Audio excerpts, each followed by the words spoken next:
നമ്മുടെ രേണു രൗദ്രഭാവത്തിൽ തിരിച്ചു വന്നിരിക്കുന്നു. കിച്ചുവിനുള്ള ചുട്ട മറുപടിയായിട്ടാണ്.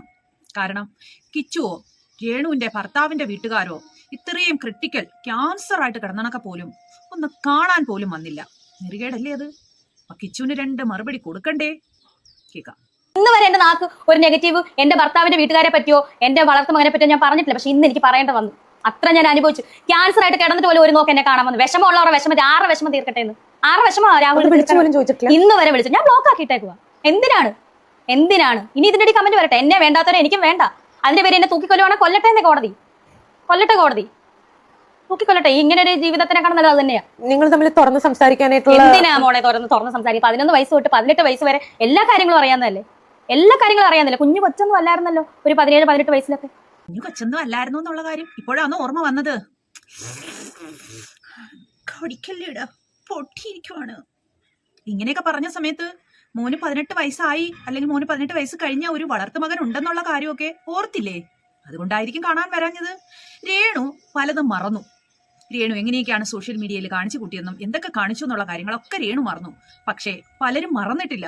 അതുകൊണ്ടായിരിക്കും കാണാൻ വരാത്തത്. അവരെയും കുറ്റം പറയാൻ പറ്റില്ലല്ലോ. എന്തൊക്കെയായിരുന്നു കാട്ടിക്കൂട്ടിയത്. ഇപ്പൊ രേണു എന്തോ ഒരു ദേഷ്യം, ഒരു ശത്രുവിനെ കൂട്ടാണ് ഇപ്പൊ രേണു കിച്ചുവിനെ കാണുന്നത്. അതേ കണക്കല്ലേ ഇപ്പൊ സംസാരിക്കുന്നത്. ഈ സംസാരത്തിന്റെ ലാംഗ്വേജും ആ ഒരു ഇതൊക്കെ നോക്കൂ. ഇപ്പൊ 3ാമത്തെ കീമോ കഴിഞ്ഞിട്ട് വന്നെന്ന് പറയുമായിരുന്നു. ഈ ഡോക്ടർമാര് കീമോയുടെ കൂടെ തന്നെ എനർജി കൂട്ടാനുള്ള എന്തൊക്കെയോ മരുന്നും കൊടുക്കുന്നുണ്ടെന്ന് തോന്നുന്നുണ്ട് അല്ലേ? നന്നായിരിക്കട്ടെ, ഇങ്ങനെ എനർജറ്റിക് ആയിട്ടിരിക്കട്ടെ. അല്ലെങ്കിൽ പറയുമോ ഇനിയിപ്പോൾ ഞാൻ തിരിച്ചു വന്ന ആർക്കും ഇഷ്ടപ്പെട്ടില്ല, ഞാൻ പിന്നെ അങ്ങനെ കിടക്കണമായിരുന്നു എന്ന് തോന്നും. അങ്ങനല്ല, നിങ്ങൾ തിരിച്ചു വരണം. നല്ല എനർജറ്റിക് ആയിട്ട് തിരിച്ചു വരിക തന്നെ വേണം. ഞാൻ അനുഭവിച്ചതും അവന്റെ അച്ഛനും അമ്മയും ആയിട്ടുള്ള ഞാൻ അനുഭവിക്കുന്നതും കാര്യം സാമ്പത്തിക ബുദ്ധിമുട്ടുകൾ വന്നു. അന്ന് ഒരു പട്ടിണി കിട്ടട്ടില്ല ഇവനെ. ഞാൻ പട്ടിണി കിടന്നിട്ടുണ്ട്. സുധി ഞാനും പട്ടിണി കിടന്നിട്ടുണ്ട്. പക്ഷേ ഈ കുഞ്ഞിനെ ഞങ്ങൾ പട്ടിണി കിട്ടട്ടില്ല. പിള്ളേരെ അതൊക്കെ എന്തുകൊണ്ട് മറക്കും? എന്തുമാത്രം ബുദ്ധിമുട്ടി ഞാൻ സോഷ്യൽ മീഡിയയിൽ പല കാര്യങ്ങളും കാണിച്ച് പൈസ ഉണ്ടാക്കിയാണ് ഈ കുട്ടികളെ വളർത്തിയത്. എന്നിട്ടും ഈ കിച്ചു ഈ രീതിയിൽ എന്നോട് കാണിക്കാൻ അവൻ ഇങ്ങനെ തോന്നി. ഞാൻ സോഷ്യൽ മീഡിയയിൽ എന്തൊക്കെ കാണിച്ചു, ഞാൻ സബ്സ്ക്രിപ്ഷൻ തുടങ്ങി, ഞാൻ എന്തൊക്കെ അതിൽ കാണിച്ചു. എന്തിന്? ഈ കുട്ടികളെ പട്ടിണിക്കിടാതെ നോക്കാൻ വേണ്ടിയിട്ട്. അങ്ങനെ പട്ടിണിക്കിടാതെ നോക്കാൻ വേണ്ടിയിട്ട് ഇത്രയൊക്കെ കാണിച്ച് പൈസ ഉണ്ടാക്കി. ആ പൈസയിൽ നിന്നും ഒരു പങ്ക് കിച്ചുവിനും കൊടുത്ത്. എന്നിട്ടും കിച്ചു തിരിച്ചെന്താ ചെയ്തത്? ഇത്രയും ക്യാൻസറായി കിടന്നിടക്കെ ഒന്ന് വിളിക്കാനോ ഒന്ന് വന്ന് കാണാനോ ഉള്ള മനസ്സ് കാണിച്ചില്ല. കഷ്ടം. എന്നാലും എന്റെ പൊന്നു കിച്ചു, നീ നിന്റെ വളർത്തമ്മേ, അതായത് രേണു അമ്മയെ ഒന്ന് പോയി കാണാഞ്ഞത് എന്താണ്? കുറച്ച് പൈസ കൊടുത്ത് സഹായിക്കുന്നത് എന്താണ്? എന്റെ രേണു അമ്മയ്ക്ക് ഇഷ്ടമില്ലാത്ത ഒരു കാര്യങ്ങളും ഞാൻ ചെയ്യില്ല. ഞാൻ പുതിയ ബിസിനസ് തുടങ്ങില്ല. എന്നെ ബിഗ് ബോസിൽ വിളിച്ചു കഴിഞ്ഞാൽ ഞാൻ പോകില്ല. കാരണം എന്റെ രേണു അമ്മ എപ്പോഴും ഉയർന്നു നിൽക്കണം സോഷ്യൽ മീഡിയയിൽ. ഇതിനൊക്കെ പോയി കഴിഞ്ഞു കഴിഞ്ഞാൽ ഞാൻ ഇനി രേണു അമ്മയും കാട്ടി ഒരു പടി ഹൈറ്റിൽ പോയാലോ? അതുകൊണ്ട് ഞാൻ പോവില്ല. ഞാൻ ഒന്നും ചെയ്യില്ല. രേണു അമ്മയ്ക്ക് മുകളിൽ ഞാൻ പോകില്ല എന്ന് രേസുതിക്കിച്ച് പറഞ്ഞിരുന്നുണ്ടെങ്കിൽ ഒരു പക്ഷേ രേണു ഇങ്ങനെ ഒന്നും വന്ന് പറയില്ലായിരുന്നു. രേണുവിന് പേടിയായിരിക്കും കിച്ചു ഇനിയിപ്പം രേണുവിന്റെ മുകളിൽ പോയാലോ എന്ന്. ഇപ്പൊ അങ്ങനല്ലേ? ഇപ്പം കിച്ചുവിന്റെ ബിസിനസ് തന്നെ ഉദ്ഘാടനം ചെയ്ത ആരാ? കളക്ടർ. ഇതൊക്കെ കണ്ടു കഴിഞ്ഞാൽ രേണുവിനെ അങ്ങോട്ട് സഹിക്കോ? അപ്പൊ പിന്നെ ഒരു ഇന്റർവ്യൂ കൊടുത്ത് കിച്ചുവിനെ ഒന്ന് നാറ്റിക്കണം. എന്നെ ഒന്ന് കാണാൻ പോലും വന്നില്ല. എനിക്ക് ഒരു സഹായം പോലും ചെയ്തില്ല. ഞാൻ എന്നെ കൊണ്ടൊക്കുന്ന രീതിയിലൊക്കെ കിച്ചുവിനെ സഹായിച്ചിട്ടുണ്ട്. ഞാൻ അവന് വേണമെന്നെല്ലാം ചെയ്തു കൊടുത്തിട്ടുണ്ട്. പക്ഷെ തിരിച്ചോ ഒന്ന് ഫോൺ ചെയ്യാനുള്ള മര്യാദ പോലും കാണിച്ചിട്ടില്ല എന്ന് സമൂഹത്തെ സോഷ്യൽ മീഡിയയിലൂടെ ഇന്റർവ്യൂ കൊടുത്ത് സകലമാന പേരെ അറിയിക്കണം. കിച്ചുവിനെ നാറ്റിക്കണം. അതാണ് ഇപ്പൊ ചെയ്യുന്നത്. കീമോ തുടങ്ങിയാൽ നമ്മുടെ കൺപീലി പോവും, നമ്മുടെ മുടി മുഴുവൻ പോവും, മുടിയെല്ലാം പൊഴിഞ്ഞു പോവും. ഇത് വിഗ്ഗാണ്. വിഗ്ഗാണ്. എനിക്കിത് ഇങ്ങനെ കാണിക്കുന്നതിന് എനിക്കൊരു വിരോധവും ഇല്ല. ചേച്ചി അത് ഇടൂ.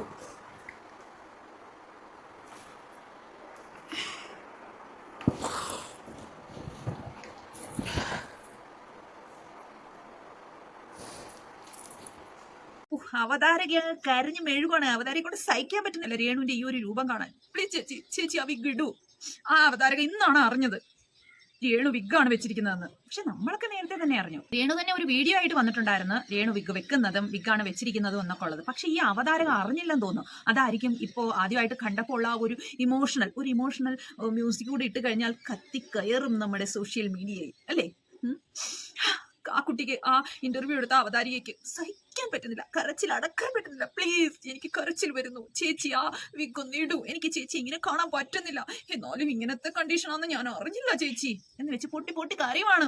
അപ്പൊ ഇത്രയും വിഷമിച്ചിരിക്കുമ്പോൾ ഈ കുഞ്ഞ് എന്നോട് വന്ന് പറയാം, അമ്മയുടെ മുടി എന്ത് ചെയ്യേ? ഞാൻ പറഞ്ഞ മോനെ, അമ്മയുടെ മുടി ഇങ്ങനെ ഒരു അസുഖം വന്ന് അമ്മയ്ക്ക് ഉവാവാ. അപ്പൊ അമ്മയുടെ മുടി ഡിസംബറിൽ വരും. അമ്മ ഇന്നും വന്ന് എന്നോട് ചോദിച്ചു, അമ്മയുടെ മുടി ഡിസംബറിൽ വരുമോ അമ്മ? ഞാൻ പറഞ്ഞു വരും മോനെ. ആ കുഞ്ഞിന് എന്നോട് സ്നേഹമുണ്ട്. ഏച്ച് വെച്ചാൽ മുഴച്ചിരിക്കത്തില്ലെന്ന് പറഞ്ഞ് പണ്ടുള്ളവർ ഒരു ചൊല്ല് പറഞ്ഞിട്ടുണ്ട്. അങ്ങനെയല്ല, ഏച്ച് കെട്ടിയാൽ മുഴച്ചിരിക്കും, അങ്ങനെയാ കേട്ടോ. ഏച്ച് വെച്ചാൽ അങ്ങനല്ല. ഒരു ചെറിയൊരു തിരുത്തേ. ഞാനേ ഈ കുഞ്ഞിനെ, ഈ 11 വയസ്സുള്ള ഒരു കുഞ്ഞിനെ കൊണ്ടുവന്നപ്പോ ഞാൻ എങ്ങനെയാ നോക്കിയെന്ന് ഈ മനുഷ്യനറിയാം. മനുഷ്യനറിയാം. ഇപ്പൊ കുറച്ചൊക്കെ നമുക്കൊക്കെ അറിയാം. കാരണം കിച്ചു വന്ന് ഇങ്ങനെ സോഷ്യൽ മീഡിയയിലൊക്കെ പറഞ്ഞിട്ടുണ്ടായിരുന്നു എങ്ങനെയൊക്കെയാണ് സുധിയമ്മ സുധിയൊക്കെ ഉണ്ടായിരുന്ന സമയത്ത് കിച്ചുവിനെ നോക്കിയിരുന്നതെന്ന്. 11 വയസ്സുള്ള ഒരു കുട്ടിയെ കൊണ്ടുവന്നപ്പോ എങ്ങനെയാണ് നോക്കിയിരുന്നതെന്ന് ഇപ്പൊ കുറച്ചൊക്കെ സോഷ്യൽ മീഡിയയിൽ പാട്ടാണ്. കാരണം കിച്ചു വന്ന് പറഞ്ഞിരുന്നല്ലോ. സുധിച്ചേട്ടന് മാത്രമല്ല ബാക്കി എല്ലാവർക്കും ഏകദേശമൊക്കെ അറിയാം. ഇപ്പൊ കിച്ചു രേണുവിനെ ഗർഭമാക്കിയോ എന്നാണ് ഇതിനെ ഇങ്ങനെ ഒരു ചോദ്യം ചോദിച്ചപ്പം ചിരിക്കാതെ ചെവുക്കനത്തിന് നോക്കി ഒരെണ്ണം കൊടുത്തിട്ട് ഇറങ്ങി പോടി എന്റെ വീട്ടിൽ നിന്ന്, ഇങ്ങനെയാണോ നീ ഒരു ഇന്റർവ്യൂ എടുക്കാൻ വന്നതെന്ന് ചോദിക്കാനുള്ള ഗഡ്സ് ഇവൾക്കില്ലായിരുന്നോ? അതായത് രേണുവിനില്ലായിരുന്നോ? അവതാരികയാണ് അത്ര അവതാരിക. ഒരു അമ്മയാണ്, വളർത്തമ്മയാണ്, അമ്മയാണ്, മകനാണ്. അമ്മ മകൻ ബന്ധത്തിന്റെ പവിത്രത എന്താണെന്ന് അറിയാൻ വയ്യാത്ത അവതാരികയാണോ ഈ ഒരു ചോദ്യം ചോദിക്കുന്നത്? ഇങ്ങനെയാണോ അവർ ചോദിക്കേണ്ടത്? സോഷ്യൽ മീഡിയയിൽ വരുന്നതായാലും എന്നാലും രേണുവിന്റെ മുഖത്ത് നോക്കി അവതാരിക എങ്ങനെ ചോദിച്ചു ഈ ഒരു ചോദ്യം? ചെവുക്കനത്തിന് നോക്കി കൊടുക്കുമായിരുന്നു വേണ്ടുന്നത്. ഞാനൊരു അമ്മയാണ്, അല്ല ഏത് വളർത്തമ്മയായാലും പോറ്റമ്മയായാലും പെറ്റമ്മയായാലും ഒരു മകനെ കുറിച്ച് ഈ ഒരു ചോദ്യം ചോദിക്കുമ്പോൾ ചെവുക്കനത്ത് നോക്കി ഒരെണ്ണം കൊടുത്തിട്ടേ സംസാരിക്കാവൂ. അല്ലാതെ ഞാൻ എന്താണ് പറയേണ്ടത് ഇങ്ങനല്ല മറുപടി കൊടുക്കുക. ഞാൻ എന്ത് മറുപടിയാ പറയേണ്ടത്? അത് ഇവന്റെ വീട്ടിലെ ഈ വ്ളോഗറിന്റെ വീട്ടിൽ നടക്കുന്ന സംഭവങ്ങളായിരിക്കും അവനവന്റെ വ്ളോഗർ നിന്നോട് നേരിട്ട് വന്ന് ചോദിച്ചില്ലല്ലോ. നിന്റെ മുഖത്ത് നോക്കി ചോദിച്ചത് ഈ അവതാരികയല്ലേ. അവതാരികയോട് ഒന്നും പറയാനോ അല്ലെങ്കിൽ ഒരെണ്ണം കൊടുക്കാനോ നിനക്ക് പറ്റുന്നില്ലല്ലേ? നീ ആ വ്ളോഗറെ കുറ്റം പറയുന്നു. നിന്റെ മുഖത്ത് നോക്കി നിന്റെ മുന്നിലിരുന്ന് ചോദിച്ച അവതാരികയ്ക്കിട്ട് ഒരെണ്ണം കൊടുക്കും ആദ്യം. പിന്നീട് ആരും ഇങ്ങനെയുള്ള ഒരു ചോദ്യം ചോദിക്കാനുള്ള ധൈര്യം കാണിക്കില്ല. ഇതിലൂടെ സംസാരിക്കുന്നത് മാത്രമേ എനിക്ക് പറയാനുള്ളൂ. കാരണം ഇതിന്റെ അടിയിലും വന്നിട്ടുണ്ടാവും കുറെ പോസിറ്റീവ് കമന്റ്സ്. ചേച്ചി അതും കൂടെ ആലോചിക്കണം. അതായത് ഇവരെ സപ്പോർട്ട് ചെയ്തിട്ടാണ്, എനിക്കറിയാൻ പാടില്ല ഇവർക്ക് റീച്ച് കൂട്ടാൻ വേണ്ടിയാണോ എന്ന് എനിക്കറിയില്ല. അവന്റെ വീട്ടിലെ ചാനലും അതായത് ഈ അവതാരിക ഇന്റർവ്യൂ എടുക്കുന്ന ഈ ചാനലിന്റെ റീച്ച് കൂട്ടാൻ വേണ്ടിയിട്ടാണോ ഇങ്ങനെ ഒരു ചോദ്യം ചോദിച്ചത്? ബ്ലോഗറിന്റെ റീച്ച് കൂട്ടാൻ വേണ്ടിയിട്ടാണ് ഇങ്ങനെ ചോദിച്ചു പറയുന്നതെന്ന് പറഞ്ഞു. നിങ്ങൾ നിങ്ങളുടെ റീച്ച് കൂട്ടാൻ വേണ്ടിയിട്ടാണോ ഇപ്പൊ ഇങ്ങനെ ഒരു ചോദ്യം ചോദിച്ചത്? അത് കേട്ടിട്ട് ചിരിച്ചിട്ട് ഇതിനൊക്കെ ഞാൻ എന്താ മറുപടി പറയുക? ഞാൻ എന്ത് പറയാനാണ് ഇതിനകത്ത് എന്താ എനിക്ക് എന്ത് മറുപടി പറയാൻ പറ്റും? എന്റെ വളർത്തുമകനാണ് രാഹുൽ ദാസ് എന്ന കിച്ചു. അത് എല്ലാവർക്കും അറിയാവുന്ന കാര്യമാണ്. എന്റെ വളർത്തുമകനാണ്. വളർത്തുമകനായ മകനെ കുറിച്ച് ഒരു അമ്മയുടെ മുഖത്ത് നോക്കി ഒരു സ്ത്രീ ചോദിക്കുമ്പോൾ കിണിച്ചോണ്ടിരിക്കാതെ ഒരെണ്ണം കൊടുക്കണമായിരുന്നു. അല്ല ഞാൻ ഇതിനൊക്കെ എന്താണ് പറയേണ്ടതെന്നല്ല. വൃദ്ധപ്പന് 6 വയസ്സേ ഉള്ളൂ. അവൻ എന്തറിയാനാ? അവനൊന്നും അറിയത്തില്ല. പല കാര്യങ്ങളും ഞാൻ ആലോചിച്ച് ദൈവം ഇന്നലെയും കൂടെ ഞാൻ ഈ കുഞ്ഞിനെ വിളിച്ച് അല്ലെങ്കിൽ ഇവന് ഞാൻ സഹായമല്ല എന്റെ കടമ ഞാൻ ചെയ്തതല്ല. എന്നിട്ട് ഇവൻ എന്താ ഇങ്ങനെ ഇത്രേ അറിയത്തില്ലേ ഈ സ്ത്രീയായിട്ട്? ഈ സ്ത്രീ എന്നെ ഇങ്ങനെ ദ്രോഹിക്കുന്നതാണ്. ഒരുമിച്ചിരുന്ന് ഫോട്ടോ എടുത്തല്ലോ. ദൈവം എനിക്ക് എന്തുമാത്രം വിഷമം. ഞാൻ അത് ആരും കാണിച്ചിട്ടില്ല സോഷ്യൽ മീഡിയയിൽ. ആരോട് പറഞ്ഞില്ല എനിക്ക് വിഷമം ഉണ്ടെന്ന്. ഞാൻ ചുമ്മാ അഭിനയിച്ച് കാണിച്ച് റീൽ ചെയ്ത് സന്തോഷം. പക്ഷെ ഞാൻ 11 വയസ്സ് തൊട്ട് ഞാൻ നോക്കിയതാ. ഞാൻ ചോദിക്കട്ടെ, ഇന്ന് പൊക്കി പിടിക്കുന്നവരുണ്ടല്ലോ, ഈ 11 വയസ്സ് തൊട്ട് 18 വയസ്സ് വരെ എന്താണെന്ന അമ്മ ഞാൻ ഉപദ്രവിച്ചെന്ന് പറഞ്ഞ് ഇവൻ എന്താണ് അവിടെ പോയി നിൽക്കായിരുന്നത്? ഇന്ന് 22 വയസ്സുള്ള യുവാവാണ് അവൻ. ഇന്ന് പൈസ ഉണ്ട് ആവശ്യത്തിന്. അന്നൊന്നും ഇല്ലായിരുന്നപ്പോൾ ഞാനുണ്ടായിരുന്നു. ഞാൻ മാത്രമേ ഉള്ളായിരുന്നെന്ന്. എന്താണ് മനസ്സിലായി? എനിക്ക് വിഷമമുണ്ട്, ദണ്ണമുണ്ട്. അതുകൊണ്ടാണ് ഞാൻ ഇതൊക്കെ പറയുന്നത്. രേണു ഈ പറഞ്ഞ ഈ ഒരു കാര്യത്തിനോട് ഞാൻ രേണുവിനോടാണ് യോജിക്കുന്നത് കേട്ടോ. ഞാൻ രേണു പറയുന്ന എല്ലാ കാര്യങ്ങളും നല്ലതാണെന്നൊന്നും പറയുന്നില്ല. പക്ഷേ ഈ ഒരു കാര്യം രേണു പറഞ്ഞത് ഇതിനോട് ഞാൻ യോജിക്കുന്നു. ഞാനൊരു അമ്മയാണ്. അപ്പൊ രേണു വളർത്തിയ മകനാണ്. രേണുവിന്റെ കൂടെ നിന്നതാണ് കിച്ചു. അപ്പൊ രേണു ശത്രുവായി കാണുന്ന അല്ലെങ്കിൽ രേണുവിനെ ശത്രുവായി കാണുന്ന ഒരു സ്ത്രീ കിച്ചുവിന്റെ അടുക്ക ചെന്ന് സംസാരിക്കുകയും കിച്ചുവിനോട് ഫോട്ടോ എടുക്കുകയും കിച്ചുവിനോട് വലിയ കാര്യം കാണിക്കുകയും ചെയ്തപ്പോൾ രേണുവിന് അത് ഇഷ്ടപ്പെട്ടില്ല. ആ രേണുവിന്റെ കൂടെ ശത്രുതയായിട്ടും രേണു ശത്രുവായിട്ട് കാണുന്ന രേണുവിനെ ശത്രുവായിട്ട് കാണുന്ന ആ സ്ത്രീയോട് കിച്ചു സഹകരിക്കരുതായിരുന്നു. ഇതാണ് എന്റെ അഭിപ്രായം. കാരണം എന്തായാലും ആ ഒരു സമയത്തൊക്കെ ഇപ്പൊ ഈ രേണു പറയുന്ന ആ ഒരു സമയത്തൊക്കെ കിച്ചുവും രേണുവും തമ്മിൽ നല്ലതായിരുന്നു എന്ന് സോഷ്യൽ മീഡിയയിൽ കാണിക്കുന്നുണ്ട്. പക്ഷെ എന്തായിരുന്നു സത്യം എന്നുള്ളത് നമുക്കറിയത്തില്ല. അപ്പോൾ ഒരു പക്ഷേ ഇവർ തമ്മിൽ നല്ല ട്യൂണിങ്ങിൽ അല്ലായിരുന്നായിരിക്കാം. അതുകൊണ്ടായിരിക്കാം കിച്ചു രേണുവിന് ഇഷ്ടമല്ലാത്ത ഒരു സ്ത്രീ വന്നപ്പോൾ അവരോടൊത്ത് ഫോട്ടോ എടുത്തതും അവരോടൊത്ത് നല്ല രീതിയിൽ വർത്താനം പറഞ്ഞതും സൽക്കരിച്ച് അവരുടെ സുധിയുടെ വീട്ടിൽ കൊല്ലത്ത് ഇരുത്തിയതും ഒക്കെ. അതിലൊക്കെയാണ് ഇപ്പം രേണുവിന് ദേഷ്യവും അമർഷവും. കാരണം രേണുവിനെ ഇത്രയും ഓരോന്നൊക്കെ പറഞ്ഞ് അത് സത്യമാണെന്ന് എല്ലാവർക്കും അറിയാം. സത്യമാണോ അല്ലയോ എന്തോ ആയിക്കോട്ടെ, എന്തുവായാലും രേണു ശത്രുവായിട്ട് കാണുന്ന ഒരാള് സുധിയുടെ വീട്ടിൽ ചെന്നപ്പോൾ അവർ സൽക്കരിച്ചിരുത്തി. അത് പോട്ടെ, കിച്ചു വളരെ കാര്യമായിട്ട് അവരോട് സംസാരിക്കാൻ ഉണ്ടായിരുന്നു. കാരണം ആ സമയത്ത് രേണു കിച്ചുവും തമ്മിൽ നല്ല ഒരു ട്യൂണിങ്ങിലായിരുന്നു പൊക്കോണ്ടിരുന്നത്. അപ്പൊ എത്രയായാലും രേണുവിന് അത് ഇഷ്ടപ്പെടത്തില്ല അല്ലേ? ഇപ്പം എന്നോട് ശത്രുതയുള്ള ആരായാലും അവര് എന്റെ മകൻ അവരോട് സഹകരിക്കുകയും നല്ലതുപോലെ സംസാരിക്കുകയും അവരോട് ചേർന്ന് നിന്ന് ഫോട്ടോ എടുക്കുകയും അവർ പറയുന്നത് കേൾക്കുകയൊക്കെ ചെയ്യുമ്പോൾ എനിക്കത് ഇഷ്ടപ്പെടത്തില്ല. അപ്പൊ ഞാൻ എന്റെ മകനെ വഴക്ക് പറയും. നീ എന്തിനാ അങ്ങനെ ചെയ്തത്? അങ്ങനെ ചെയ്യാൻ പാടില്ലായിരുന്നു. നീ എന്തിനാ അത് ചെയ്തത്? എനിക്കത് ഭയങ്കര വിഷമം ഉണ്ടാക്കിയ കാര്യമാണ് എന്ന് പറയും. പക്ഷേ വേറൊരു കാര്യം കൊണ്ടുണ്ട് ഇതില്. ഞാനും എന്റെ മകനും തമ്മിലുള്ള ബന്ധം കണക്കായിരിക്കണം രേണുവും കിച്ചുവും തമ്മിൽ. ഒരമ്മയും മകനും തമ്മിൽ ഉള്ള ഒരു ബന്ധമായിരിക്കണം. അതല്ല എന്നായിരുന്നത് കൊണ്ടായിരിക്കാം കിച്ചു ആ വന്ന സ്ത്രീയോട് നല്ലതുപോലെ സംസാരിക്കുകയും പെരുമാറുകയൊക്കെ ചെയ്തത് എന്ന് തോന്നുന്നു, അല്ലെ? എനിക്ക് അങ്ങനെയാണ് തോന്നുന്നത്.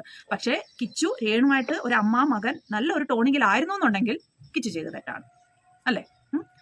അപ്പം ആ സ്ത്രീയും രേണുവും തമ്മിൽ ശത്രുക്കളാണ്. അപ്പൊ കിച്ചു രേണുവിന്റെ മകനാണ് എന്ന് പറഞ്ഞല്ലേ നടക്കുന്നത്, അല്ലെങ്കിൽ ആണ് അങ്ങനല്ലേ നോക്കുകയും കാണുകയും ചെയ്തുകൊണ്ടിരുന്നത്. അപ്പൊ കിച്ചു ആ സ്ത്രീയായിട്ട് സംസാരിക്കേണ്ടായിരുന്നു, അല്ലെങ്കിൽ ഫോട്ടോ എടുക്കുകയോ അങ്ങനെയൊന്നും ചെയ്യേണ്ടായിരുന്നു. അത് എൻ്റെ അമ്മയ്ക്ക് വിഷമം ഉണ്ടാക്കും എന്ന് കിച്ചുവിന് ഓർക്കാമായിരുന്നു. രണ്ടുണ്ട് വശം. പിന്നെ ഞാൻ പറയുന്നു, അത് അമ്മ മകൻ ബന്ധം ഉണ്ടെങ്കിൽ അങ്ങനെ. അതിപ്പം കിച്ചുവിന് രേണുവിനോട് ശത്രുത ഉണ്ടെന്നുണ്ടെങ്കിൽ കിച്ചു അങ്ങനെ ചെയ്യും. അതുകൊണ്ടായിരിക്കാം കിച്ചു ആ വന്ന സ്ത്രീയോട് നല്ലതുപോലെ സംസാരിക്കുകയും പെരുമാറുകയും ചെയ്തത് എന്നാണ് എനിക്ക് തോന്നുന്നത്. ഇവർ തമ്മിൽ നേരത്തെ ഈ സുധി മരിച്ച് കുറച്ച് കഴിഞ്ഞപ്പോഴേ നല്ല ബന്ധം അല്ലായിരുന്നു എന്നാണ് തോന്നുന്നത്. ഇപ്പോൾ ഈ പറഞ്ഞതിലൊക്കെ വെച്ചിട്ട് എനിക്ക് അങ്ങനെയാണ് തോന്നുന്നത്.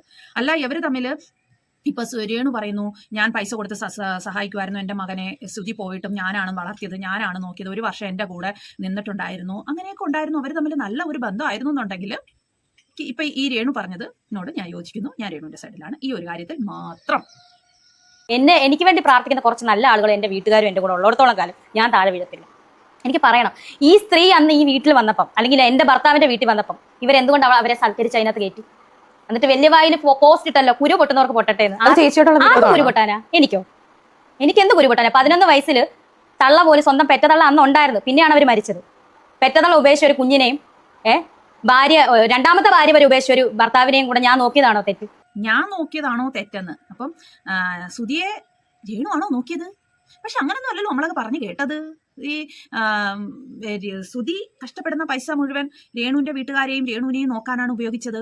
വളരെ കഷ്ടപ്പെട്ടാണ് രേണുവിനെയും രേണുവിന്റെ വീട്ടുകാരെയും ചേച്ചിയും അച്ഛനെയും അമ്മയും ചേട്ടനെയും ചേച്ചിയുടെ മക്കളെയൊക്കെ നോക്കിയത് എന്നാണല്ലോ നമ്മളൊക്കെ കേട്ടത്. ഇപ്പൊ രേണു പറയുന്നു, ഞാൻ എൻ്റെ ഭർത്താവിനെ നോക്കിയെന്ന്. ആ ഭർത്താവ് ഭാര്യ കളഞ്ഞിട്ട് പോയ അവരെ നോക്കിയെന്ന്. പിന്നെ ഇതിനകത്ത് ഒരു കാര്യങ്ങളുണ്ട്. ഈ ഭാര്യ കളഞ്ഞിട്ട് പോയി ഈ ഒരു മകനുണ്ട് എന്നൊക്കെ അറിഞ്ഞിട്ടല്ലേ രേണു ഇയാളായിട്ട് കല്യാണം കഴിക്കാനായിട്ട് തീരുമാനിച്ചത്. എന്നാൽ ഇങ്ങനെ ഒരു ഡയലോഗ് പറയുന്നു. അപ്പം രേണു എന്തുകൊണ്ട് അന്ന് ആലോചിച്ചില്ല, ഭാര്യ കളഞ്ഞിട്ട് പോയ ഒരാളാണ്, ഒരു മകനും ഉണ്ട്, അതുകൊണ്ട് എനിക്ക് ഇയാളെ കല്യാണം കഴിക്കേണ്ട, എനിക്ക് ഇയാളെ വേണ്ട എന്ന് എന്തുകൊണ്ട് അന്ന് തീരുമാനിച്ചില്ല? ഇതൊക്കെ അറിഞ്ഞുകൊണ്ടല്ലേ സുധിയായിട്ട് കല്യാണം കഴിച്ചത്, ഈ ഒരു കുട്ടി ഉണ്ടെന്നൊക്കെ അറിഞ്ഞുകൊണ്ട്. പിന്നെ എന്തിനാണ് ഇപ്പൊ ഇങ്ങനെ ഈ ഒരു വർത്തമാനം പറയുന്നത്? അയാളെ സ്നേഹിച്ച് ഇവിടെ ഇരിപ്പുണ്ടല്ലോ ഫോട്ടോ, ഇദ്ദേഹത്തെ സ്നേഹിച്ച് ആ കുഞ്ഞിനെ ഞാൻ ബോർഡിങ് നിർത്തിയോ? ഒരു വാക്കുകൊണ്ട് ഞാൻ വേദനിപ്പിച്ചില്ല 11 വയസ്സുള്ള കുട്ടീനെ. ആ 11 വയസ്സ് തൊട്ട് ഈ 17 ഈ 18 സുധിച്ചേട്ടൻ മരിച്ചു കഴിഞ്ഞും 1 വർഷം എൻ്റെ കൂടെ തന്നെയായിരുന്നു. ഞാനൊരു വാക്കുകൊണ്ടോ നോക്കൊണ്ടോ വേദനിപ്പിച്ചിട്ടില്ല. അവൻ ചെയ്ത തെറ്റുകളെല്ലാം ഞാൻ മറന്നു. വാക്കുകൊണ്ടോ നോക്കൊണ്ടോ വേദനിപ്പിച്ചിട്ടില്ല, ബോർഡിങ്ങിൽ കൊണ്ട് നിർത്തിയിട്ടില്ല എന്നൊക്കെ പറയാനുള്ളത് നമുക്കൊക്കെ അറിയാം. കിച്ചു തന്നെ വന്ന് പറഞ്ഞിട്ടുണ്ട്, ഒരു വാക്കുകൊണ്ടും ഒരു നോട്ടം കൊണ്ടും ഒരു നേരത്തെ ഭക്ഷണം പോലും കൊടുക്കാതെ എങ്ങനെയൊക്കെയാണ് കിച്ചുവിനെ നോക്കിയിട്ടുള്ളത് എന്ന്. അതായത് സുധിയായിട്ടുള്ള കല്യാണം കഴിഞ്ഞതിന് ശേഷം കിച്ചുവിനെ നോക്കിയിട്ടുള്ള കഥകളൊക്കെ കിച്ചു തന്നെ വന്ന് പറഞ്ഞിട്ടില്ലേ? അതൊക്കെ നമുക്കൊക്കെ അറിയത്തില്ലേ? അപ്പൊ പിന്നെ ഒരു വാക്കുകൊണ്ട് പോലും ഞാൻ നോവിച്ചിട്ടില്ല എന്നൊക്കെ പറയുന്നതിൽ അർത്ഥമുണ്ടോ? ഇല്ല. രാഹുൽ ദാസിന് എന്തും പറയാം, അത് കുഞ്ഞ്, അതിനെന്തും പറയാം. രേണു സുധിക്ക് ഒന്നും പറയാൻ പറ്റത്തില്ല. ഈ രേണു സുധിയുടെ വീട്ടുകാരെ രേണു സുധി നികൃഷ്ട ജീവികൾ, വൃത്തികെട്ട ആൾക്കാർ, അങ്ങനെയാ. രേണു സുധിക്ക് ഒന്നും മിണ്ടാൻ പറ്റത്തില്ല. അന്നേരം പാവം കുഞ്ഞ്. ഇതിന്റെ ഇടയിൽ വരുന്ന കമന്റ്സ് കണ്ടോണം. ഇപ്പോഴേ ഞാൻ പറയാം എന്തൊക്കെയാ വരുന്നതെന്ന്. അവൾ അവനെ ഇട്ടുകൊടുത്തതല്ല, പല കാര്യങ്ങളും ഞാൻ മൗനം പാലിച്ചിരുന്നു. ഇനി അങ്ങനെ മൗനം പാലിക്കുന്നില്ല. മൗനം പാലിച്ചിട്ട് എനിക്ക് എന്തെങ്കിലും കിട്ടിയോ? ക്യാൻസർ വന്നിട്ട് എന്നെ തെറി പറയുന്നവർ തന്നെ തെറി പറഞ്ഞോണ്ടിരിക്കുമല്ലേ? മൗനം പാലിച്ചിട്ട് എനിക്ക് എന്തെങ്കിലും കിട്ടിയോ? ചിത്ര, എനിക്കൊന്നും കിട്ടിയിട്ടില്ല. ആരും ഒന്നും കൊണ്ട് തരുന്നില്ല. അല്ല, അതിന് എന്നാണ് മൗനം പാലിച്ചത്? അസുഖമായി എല്ലാവർക്കും ഇവരോട് ചെറിയൊരു സഹതാപവും കരുണയും ഒക്കെ ഉണ്ടായിരുന്നു. ഇവർ കൂടെ ഈ അസുഖമായിട്ട് ഇരുന്ന സമയത്തും അല്ല ഇട്ടുകൊടുത്തു എന്ന് പറഞ്ഞു. സത്യം ഇട്ടുകൊടുത്തു തന്നെ. ഇടയ്ക്ക് വെച്ചിട്ട് ഒരു ഇട്ടുകൊടുത്തു എന്ന് പറയുന്നത്, എനിക്കൊരു മകനുണ്ടായിരുന്നു, ഞാനാണ് അവനെ വളർത്തിയത്, എന്നിട്ട് എന്നെ ഒന്ന് കാണാൻ വന്നില്ല, അടുത്തില്ല, അന്ന് അങ്ങനെ ഒരു ഇട്ട് കൊടുത്തു. ദേ ഇപ്പൊ വീണ്ടും ഇട്ടുകൊടുത്തു. എവിടെ മൗനമായിട്ടിരിക്കുന്നു? മൗനമായിട്ടൊന്നും ഇരിക്കുന്നില്ല. മൗനമായിട്ട് ഇരുന്നിട്ട് എന്ത് കിട്ടിയെന്ന് നിങ്ങൾ ഇടയ്ക്കിടയ്ക്ക് ഇങ്ങനെ വന്ന് ഓരോന്ന് പറഞ്ഞു കഴിഞ്ഞാൽ എന്താ ചെയ്യുക? കേട്ടുകൊണ്ടിരിക്കുന്നവർ പ്രതികരിക്കില്ലേ? അങ്ങനെ പ്രതികരിക്കുന്നു. നിങ്ങളല്ലേ മൗനമായിട്ടിരിക്കുന്നതെന്ന് ഞാൻ കണ്ടിട്ടില്ല. മൗനം പാലിച്ചിട്ട് എനിക്ക് എന്തെങ്കിലും കിട്ടിയോ? ചിത്ര, എനിക്കൊന്നും കിട്ടിയിട്ടില്ല. ആരും ഒന്നും കൊണ്ട് തരുന്നില്ല. എത്രയോ പേര് എനിക്ക് കൊണ്ട് തരാം. ഞാനതൊക്കെ പിന്നീട് സംസാരിക്കാം. ക്യാൻസർ ബാധിച്ചിട്ട് നിങ്ങളെ ആരും ഒന്നും പറഞ്ഞിട്ടില്ല. നിങ്ങൾക്ക് അസുഖമാണെന്ന് അറിഞ്ഞതിന് ശേഷം എല്ലാവർക്കും നിങ്ങളോട് വളരെ സഹതാപമായിരുന്നു. പിന്നെ നിങ്ങൾ ഇടയ്ക്കിടയ്ക്ക് ഇങ്ങനെ ഓരോന്ന് കൊണ്ടിടുമ്പോഴാണ് ആരെങ്കിലും എന്തെങ്കിലും പറയുന്നത്. അല്ലാതെ നിങ്ങൾക്ക് അസുഖമാണെന്ന് അറിഞ്ഞ് ഇപ്പോൾ ഒരു 2-3 മാസം കൊണ്ട് നിങ്ങളെ ആരെങ്കിലും എന്തെങ്കിലും പറയുന്നുണ്ടോ? ഇല്ല. നിങ്ങൾക്ക് വയ്യ, അതുകൊണ്ട് എല്ലാവരും നിങ്ങളെ ഒഴിവാക്കിയതാണ്. അത് നിങ്ങൾക്ക് ഇഷ്ടമല്ല. നിങ്ങൾക്ക് എപ്പോഴും ആരെങ്കിലും ഒക്കെ നിങ്ങളെ ഇങ്ങനെ തെറി പറഞ്ഞുകൊണ്ടിരിക്കണം, അത് കേട്ടുകൊണ്ടിരിക്കണം. അതിന് വേണ്ടിയിട്ടാണ് ഇങ്ങനെ ഇടയ്ക്കിടയ്ക്ക് ഓരോ ഇന്റർവ്യൂസും ഓരോ കോൺട്രവേഴ്സി ആയിട്ട് നിങ്ങൾ വരുന്നത്. ഇപ്പൊ ഇങ്ങനെ ഒരു ഇന്റർവ്യൂന്റെയും ഇങ്ങനെ ഒരു കോൺട്രവേഴ്സിയുടെയും ഇപ്പൊ ഈ കിച്ചുവിനെ ഇങ്ങനെ വളരാക്കി സംസാരിക്കേണ്ട വല്ല ആവശ്യം ഉണ്ടായിരുന്നോ? അതുകൊണ്ടല്ലേ നിങ്ങൾക്ക് കിട്ടുന്നത്. രാഹുൽ ദാസ് എനിക്കൊന്നും കൊണ്ട് തരുന്നില്ല.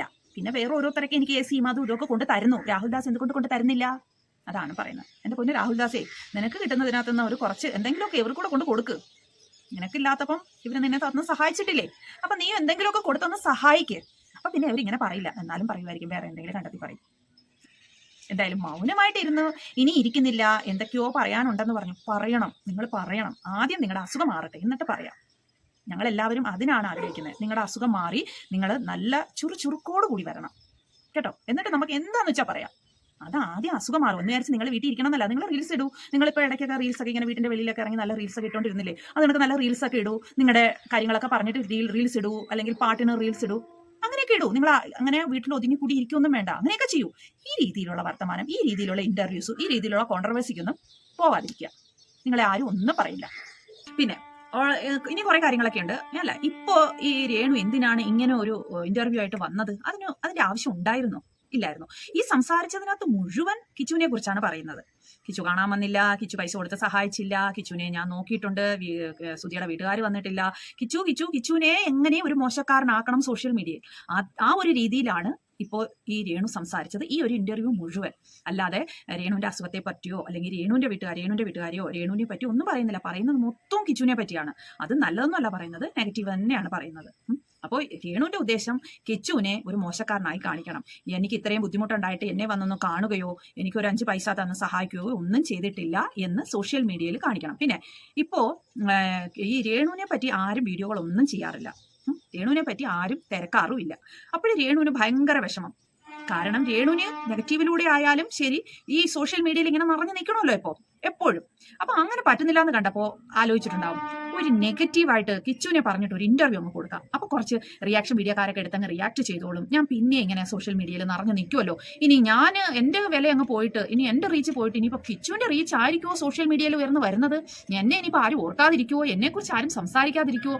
അങ്ങനെ ആലോചിച്ചപ്പോഴാണ് ഒരു ബുദ്ധി തോന്നിയത്, ഒരു ഇന്റർവ്യൂ അങ്ങ് കൊടുത്തേക്കാം കിച്ചുവിന് അഗനിസ്റ്റ് ആയിട്ടുള്ളത്. അതായിരിക്കണം ഇപ്പൊ ഇവിടെ നടന്നത്. അങ്ങനല്ലേ തോന്നുന്നത് ഈ ഇന്റർവ്യൂ കേട്ടിട്ട്? എനിക്ക് അങ്ങനെയാണ് തോന്നുന്നത്.